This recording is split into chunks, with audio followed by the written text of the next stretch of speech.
So let's get this beauty hung up and see what it looks like.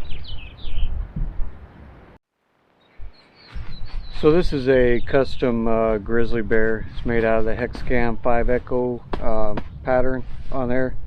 And this particular hammock, the person it's made for, I just did a orange version of this for his wife, the Adirondack Hexcam.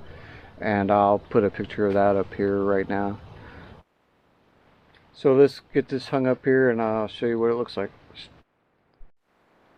Okay, so just like every other time, get out here, it either starts raining or the wind starts blowing or whatever. Of course the wind's going to blow today.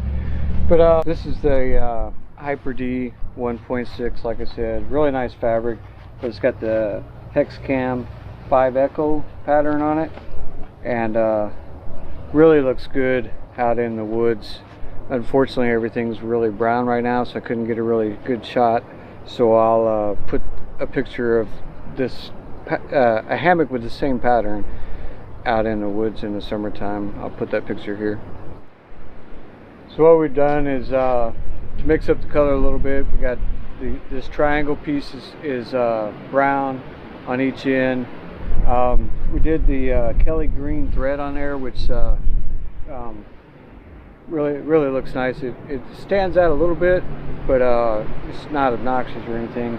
And I put a stripe of the Kelly green thread on the bugnet. It kind of gives it that effect of like pinstriping on a car, so that looks kind of cool.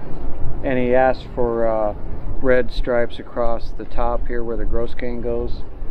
I am missing one thing right now on these plastic D-rings that are on both sides of each end.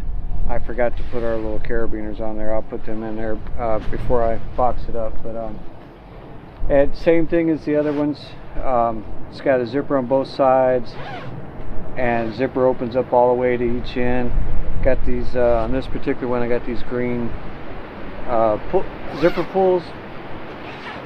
Got toggles up here, so you can roll up the net and show you that real quick.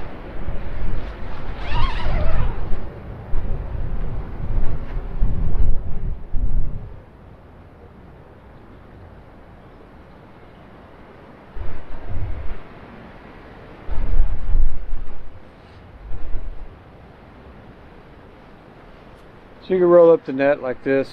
You can roll up both sides here, both ends of this side, or you can roll up both sides. Gets the net out of your way, so while you're getting your bag, your sleeping bag or top quilt or whatever situated, or anything else, you can get it out of the way. Or if you just want to lounge around your hammock, you can get it up out of the way. And like I said, both sides, these toggles work on both sides, so you can make it a completely netless hammock if you want to, lay in it like that.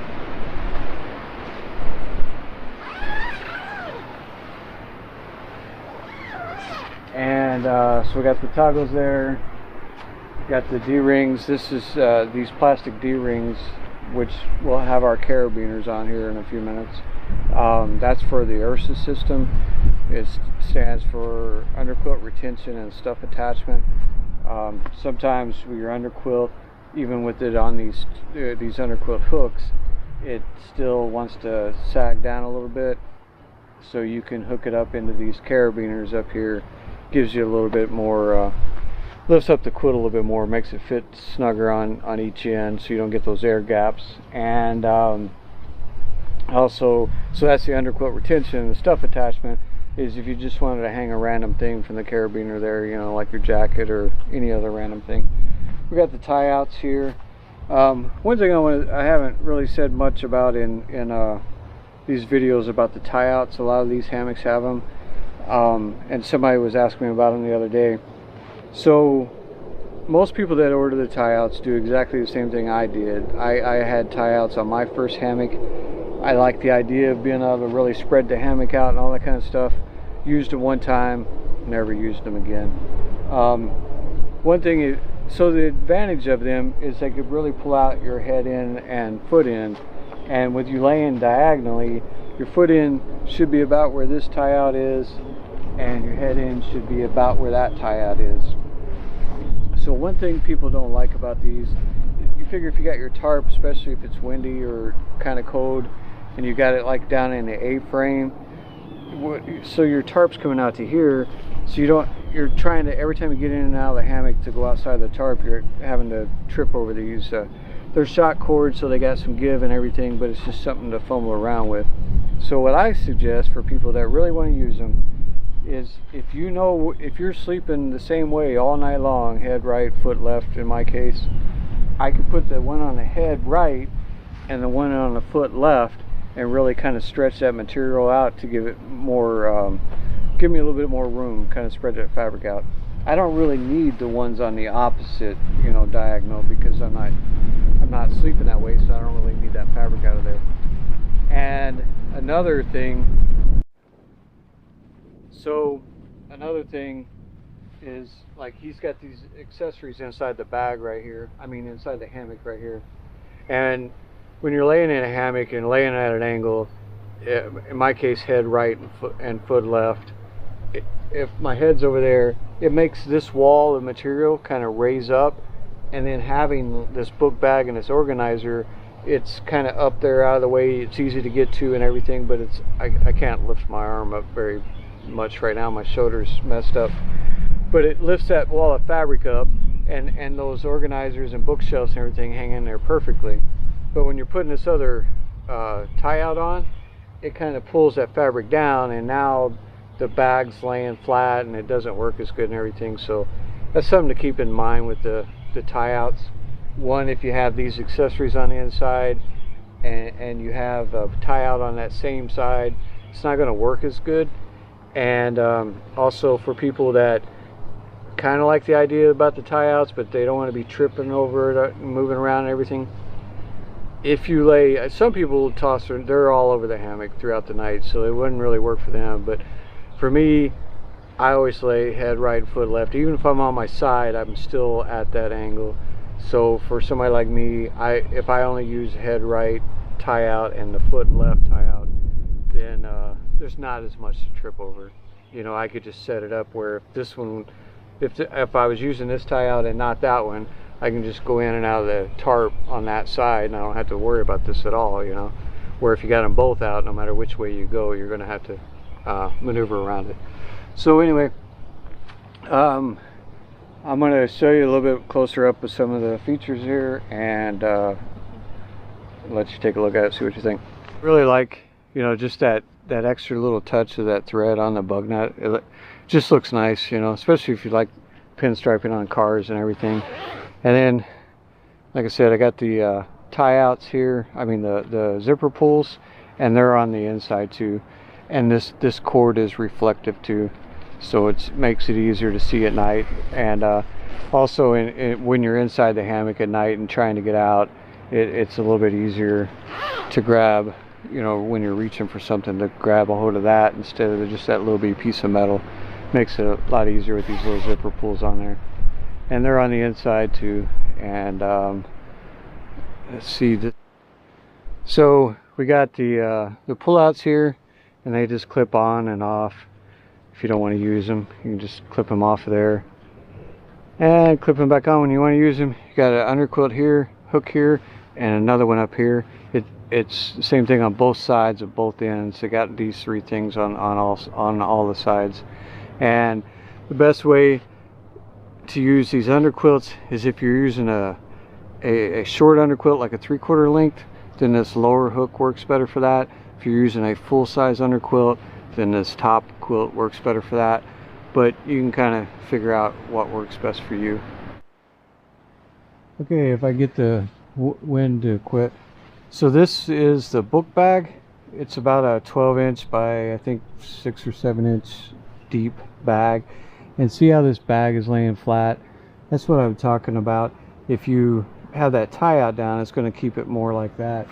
But if you don't have the tie out in, you're sleeping head right, it naturally makes this fabric lift up, and then now your bag is hanging freely and everything. And they work out really well like that. And it's got the organizer here. It's got 2 pockets in it. I usually keep my phone in one and my phone charger in the other, and that works out great. And using this instead of a ridgeline organizer that's hanging over your head, I just like it better. And then here's the nightstand. It's got a bag sewn into it. It's made out of the same Hexcam material, and got a zippered access to the bag, so you can put anything in there you want. And up here I keep my jacket and all that kind of stuff. You can put whatever you need in there, and then just pull this back and keep it up out of the way. Like I said, I keep my jacket and stuff up there, and then I keep my pillow and my sock hat and stuff inside this bag. This bag's about 21 inches long, the zipper, and the bag's about 9 inches deep, so it holds quite a bit of stuff. But yeah, that's it for this. You know, same thing, got the pull outs. I mean, the pull out and the underquilt hooks here. The hooks that are sewn on here that these bags hang from, you got some on the head end left and right, and then also down the foot end left and right, so you could hang different accessories or any random thing that you might have. You can hang from them hooks, and they work out pretty nice too. Okay, so on this bag, this hammock, it's got cinch buckles, and I don't know if you can see the sun's in there, but this got a gray loop on the head end, and we got matching Hexcam straps, and then you got a silver carabiner up there, and then down at the other end you have a green continuous loop. It goes up a matching strap, and there's a green carabiner up there, so they all match. And I want to show you one more thing, and I think we should be done. Okay, a couple things I want to show you. First of all, see how it's how this is down here instead of up like that, how it's down there. This is loose, this is tight. It's because it's pulling more from one side. So you got to kind of mess with the way it's run through the hammock and kind of get this side pulled a little tighter so that it pulls evenly from both sides. Because if you don't do that, this causes bar to go sideways, and it could cause your strap to start sliding, and not only could you end up on the ground, but it could shred the edges of your straps on the way down. One thing you should always do once you get it all set up, get it adjusted the way you want it, is take this extra webbing, bring it down, tie a nice little simple overhand knot, and then it can't slide down from there.